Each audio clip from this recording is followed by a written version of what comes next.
What's up? It's been a minute since I picked up the camera. Happy 420. It's a good day today. It's a beautiful 420 here.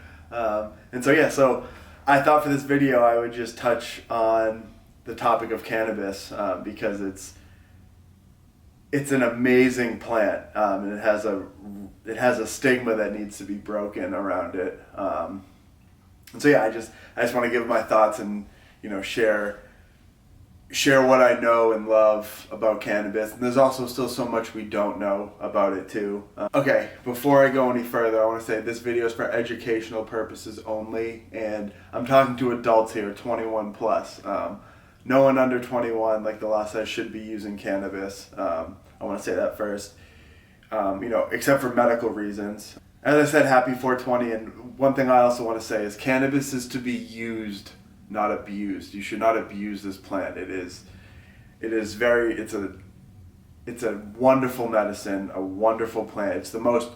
Cannabis is the most biologically active plant on the planet. There's no other plant like it that has so many compounds in it that interact with our human body in so many ways, in ways that we're still discovering. Like, we don't even know how wide-reaching the powers of cannabis are on the human body. We're still learning that. But I can already tell you, like everything, moderation is key with cannabis. You don't want to use too much. You want to use just enough for whatever you're trying to do, and that's different for everybody. Everybody's endocannabinoid system is different. I wanted to add that in there. Cannabis is to be used, not abused. It's a wonderful plant, and it should be treated with great respect. I'm going to touch on the endocannabinoid system really quickly. Everyone in their human body, also animals, have this system too. Not every single animal, but a lot of life has an endocannabinoid system, and it goes throughout your whole body. It's on your cells. It's on your immune system, your nervous system, your brain, your organs, like your periphery, your nerves, your everything. In short, what it does is the endocannabinoid system is responsible for homeostasis in your body. So essentially regulating your body, things like digestion, sleep, appetite, mood, pain, all those things. It touches on so many things. It essentially regulates the balance in your body, and it's always communicating to, it's the way your cells in your body communicate to each other. So there's two active ingredients that everyone's heard of, THC and CBD. In the plant form, they're acidic. They're in acid form on the plant.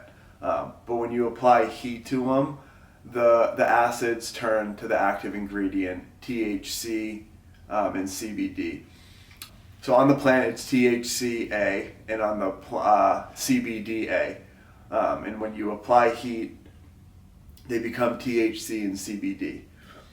And these are only two compounds. The cannabis plant has hundreds, if not thousands, of active compounds. For example, THC, CBD, CBDV, THCV, CBG, CBC, CBL, I believe is one. There's so many that we're still discovering. There's so many different compounds.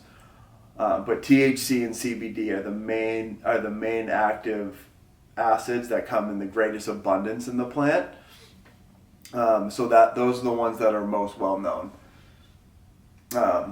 And what THC and CBD are is they act like neurotransmitters. They're the same. Their structural makeup is very similar. It is the same as anandamide and 2-AG, which are neurotransmitters that your body naturally produces. So THC and CBD mimic the neurotransmitters anandamide and 2-AG in the body. And when they're produced in the body, they're called endocannabinoids. And for example, the cannabinoids you're getting from a plant are called exocannabinoids because they're coming from an outside source. And so when you consume cannabis, your body is full of CB1 and CB2 receptors. And again, this is just the majority. Science is still coming out. There may be CB3 receptors and more. We don't know how far reaching this system is, and my gut feeling is telling me that there's more than just CB1 and CB2 receptors, but I digress. Right now we know there's CB1 and CB2 receptors, and THC and CBD, which you get from the cannabis plant, bind to these receptors like a lock and key. And the abundance, they're all over your body, but the CB1 and CB2 receptors are all over your body. But they're in different densities in different places. So the majority of your CB1 receptors are in your brain and your nervous system. And then the majority of your CB2 receptors are in the periphery and in your immune system. And THC and CBD interact with these and bind with these receptors all over your body. So when you consume exocannabinoids, they modulate your neurotransmitters. And essentially, neurotransmitters are your cells sending signals between your body, and you've probably heard of a lot of them. I'm just going to get my phone just to read a couple. Serotonin, dopamine, GABA, glutamic acid, norepinephrine, epinephrine, histamine, endorphins, oxytocin, adenosine. And the list goes on and on. There's a lot of them. And cannabis modulates these and affects how your body is speaking to each other, like how the cells in your body are speaking to each other. When these cannabinoids bind to things like for example, the CB2 receptors in your immune system, it modulates inflammation. So it can help your body regulate how much inflammation it's giving out in this area and kind of balance it out, because maybe one area is overactive and it's chronically in pain, and your body needs to tame the inflammation down there because it's not serving the purpose anymore. And then another area, there might need to be more inflammation, because inflammation is important. I feel like as I've touched on in previous videos, you want acute inflammation. So maybe another area, it needs more inflammation because it's injured and it needs to send cells that help your body heal. So again, yes, when you consume cannabis, it can affect things like the immune system, and then also it can affect the nervous system because, as I said, the CB1 receptors are all over your nervous system and your brain. So because when cannabis binds to CB1 receptors, which are mostly in your brain and your spine, it can affect so many things, because your nervous system can be overactive just like your immune system can. And when you have an overactive nervous system, that's like, an example is the feeling of anxiety. You feel anxious, and THC can help tamper down that anxiety and kind of tone your nervous system down. But it's so complicated because cannabis is such a dynamic plant that there's different strains, and one strain might tamper your nervous system down and another one might ramp it up. So that's why there's just so much to understand about cannabis, and that goes into the terpenes, which are another thing I'm about to address. Okay, so sum it up so far. Before we go into terpenes, which are found in the plant, we just talked about the cannabinoids, and the major ones we talked about were THC and CBD, which bind to the CB1 and CB2 receptors, which affect everything. And the main two things we talked about is CB2 receptors. It affects inflammation in your nervous system, and CB1 receptors are in your brain and your spine, and THC has a very high binding affinity for those, so it can help with things like anxiety and mood, and sleep and so forth. As a society, we've accepted CBD as a pharmaceutical grade drug, and it's helping so many people, especially people with seizures, and it's just such a far-reaching thing, and it's helping so many people out there already. But the thing that the world isn't ready to hear is that actually THC is a better drug than CBD. And I say this because it has a higher binding affinity for the CB1 and CB2 receptors. So essentially, THC is like a better key than CBD is. It fits into the locks better, more efficiently, reaches farther, and just has a greater effect on people. And Also, no single cannabinoid, I want to say this, like not just THC, not just CBD or CBG or THCV. When you isolate them, the individual is not as good as the whole.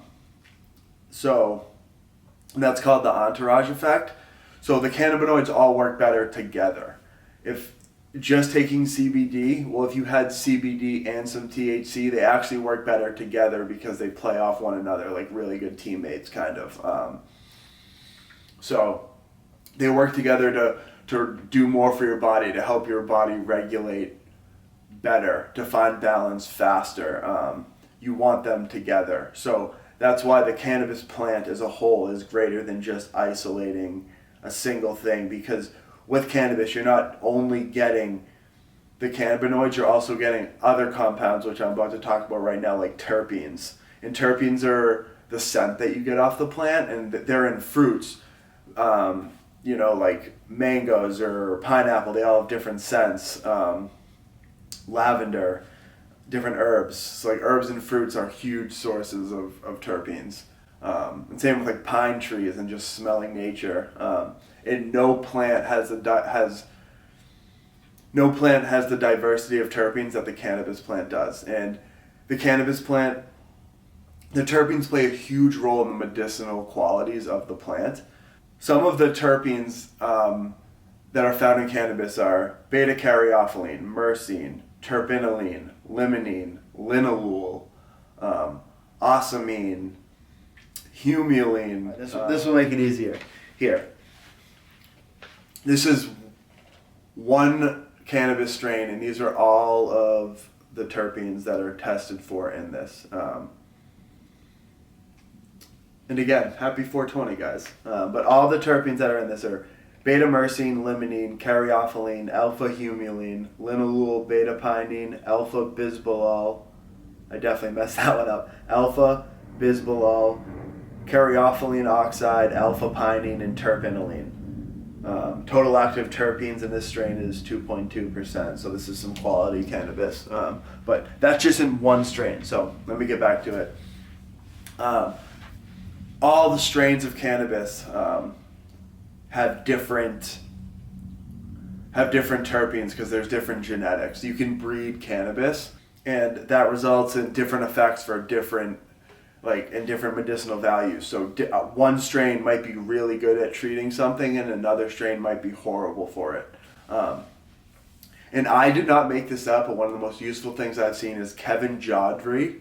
I believe that's how you say his name. He's a New England boy. I know that. I keep up with him. I think he's been growing cannabis for like as long as I've been alive, so he knows a ton about it. And he's classified cannabis into 4 different categories based on the smell. Fuel with a subset of earth. Those, they have similar terpene profiles.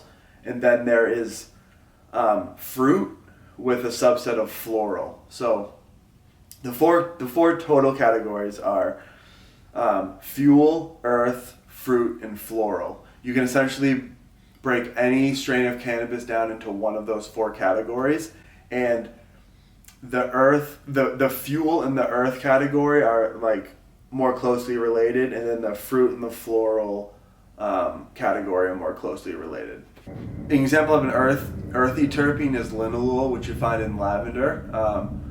So those strains, when you consume them, have more of a sedative property, so you might want to consume those later in the day when you're trying to sleep. Okay, so then the fuel terpene, for example, would be pinene. Pinene, which is like, for example, found in pine trees. Yeah, usually those strains have a very gassy smell, and pinene in itself, like each of these terpenes also has different benefits, for example, and pinene, for example, is a bronchodilator. Which, for example, helps open up your lungs. So, like, for example, it can help people with asthma.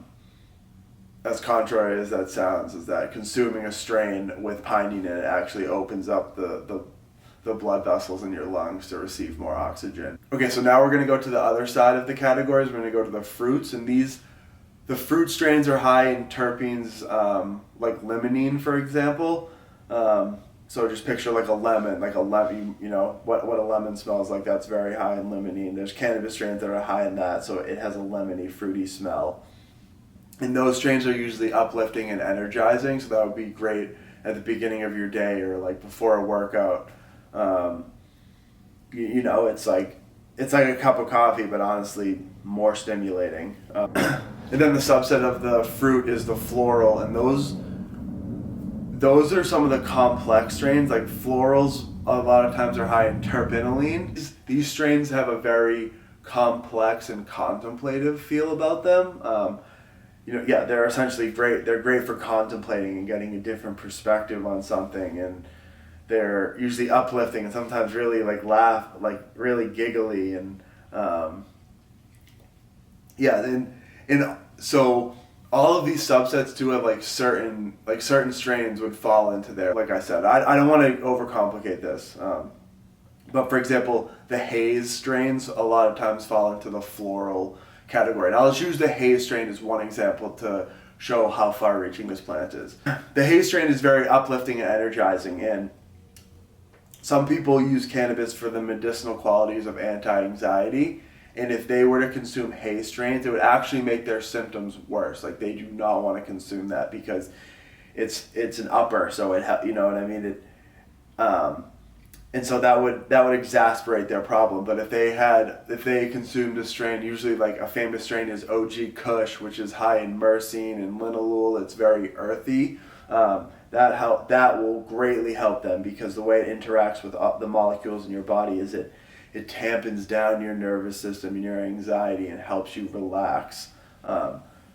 So again, cannabis is. I just wanted to touch on this because it's just such an amazing plant. It is the most biologically active plant in the world, and we need to break the stigma of it and start this cannabis enlightenment, because and again, it's a plant. It's not to be abused. It's to be used smartly. God put this plant here for us to use, and it's not for everyone, but it really does help some people. And like for people that hate cannabis, to me it's like saying, you're telling me that God made a mistake. God does not make mistakes. He put this plant here to be understood and to help us. And it's not going to help everyone, but there are lots of people it can help. And something else the world needs to realize is that, the world also needs to understand that THC can help so many people, because the world has accepted CBD, but THC still has this stigma around it. And I don't want it to have that. It shouldn't have that, because the world isn't ready to accept this, but THC is actually, like I said, a better drug than CBD if you had to pick one over the other, because it has a higher binding affinity for your CB1 and CB2 receptors, so it's more efficient. But again, the plant is to be used as a whole. We need all of the compounds together to help with various symptoms, to help with various diseases. And we need to study the strains, because it's such a cannabis is so diverse that it's unlimited. The potential is virtually unlimited, because you can always make new strains with different terpenes, different cannabinoid profiles, which affect your body differently and can help people with different things. And also, cannabis, I want to say about THC too, like cannabis, there's no negative side effects. The only side effect to using cannabis is being high. And when I say that, there is an effect on your body, and some people don't like that effect, but it can still help lots of people. And you just have to view that as a side effect, because, like, for example, when you hear on TV, it's like, after there's a like an ad for a drug, the next thing that comes up is the warnings. It's like high blood pressure, tremors, nausea, visual disturbances, and it may also cause death or strokes and deaths and terrible things. And cannabis doesn't have any of those negative side effects. The only side effect is being high, and that's the THC binding to these receptors in your body. And some people might not like it. Some people do like it. That's why some people use cannabis recreationally, because they just like how THC interacts with them. But there's also a whole slew of people, millions of people, who they might not like THC, but it could actually greatly benefit them. And we don't know that because it's still federally illegal, so we need to just push for this cannabis enlightenment of like, we need to study this further, because THC, like I said, it can help with depression so much, in my opinion, because it can act as a stimulant to your nervous system. So if you're like depressed or in pain, like it can numb pain and help you get back to your life. And again, cannabis isn't going to fix everything, but it can be used as literally one of the greatest supplements on this earth to promoting health. I believe there are people out there with nervous system disorders and certain issues and health problems. And I'm not saying cannabis is going to cure it, but I'll give an example like MS. And like lupus and things like that, like things where your nervous system and your immune system are out of whack, where THC binds with your nervous system and the affinity of binding is so much higher than CBD that, like, yes, you're going to get a little high when you consume THC, but it might truly like really be able to help these diseases. And I'm not saying it's probably not going to completely cure it, but improving the life, the longevity and the quality of life of people with these diseases, it's like literally, like, it's just like these people, I believe the medical science will come out in the next 10 years that like THC can help so many people who are dealing with chronic diseases, for example, like MS or lupus or just so many things, because it binds with your nervous system and can just help your body find balance. CBD does not act on your nervous system like THC does. And so I'm just calling for, like, we need to, as a society, everyone should agree that like there are people out there, millions of people, who need this research to be done, and for society to accept cannabis as a medicine and the whole plant, not just the CBD. We're talking the terpenes and everything. Cannabis, it's been used for thousands of years as medicine, and that's for a reason, because it works. It's stood the test of time. I want to break the stigma of like laziness. Like cannabis doesn't mean lazy. Some of the most productive people in the world use cannabis, but they're afraid to talk about it because of the stigma around it. But like I said, it's like, it is, all the science is behind it and showing it. And again, if it's abused, yes, it is not good for you when it's used in too high of quantities. You don't want to abuse it. You want to learn how to use it to benefit your life. So I guess happy 420, everyone. I'm just pushing for a greater understanding of cannabis. And I'm going to consume some today, and I'm going to, I'll catch you later. I'm going to go to the gym and celebrate and enjoy myself and have a good day today. So I'll talk to you guys later. I probably rambled a lot in this video. But I guess the main point I want to say before I left is that we need to break the stigma of cannabis, and people need to understand that THC is an amazing part of the plant, and the stigma around it needs to be broken, because it's a more effective cannabinoid than CBD is alone. It just is. That's just scientific facts. So I know, and that's the direction we're going, is people are starting to understand this plant and understand the wide-reaching effects it has.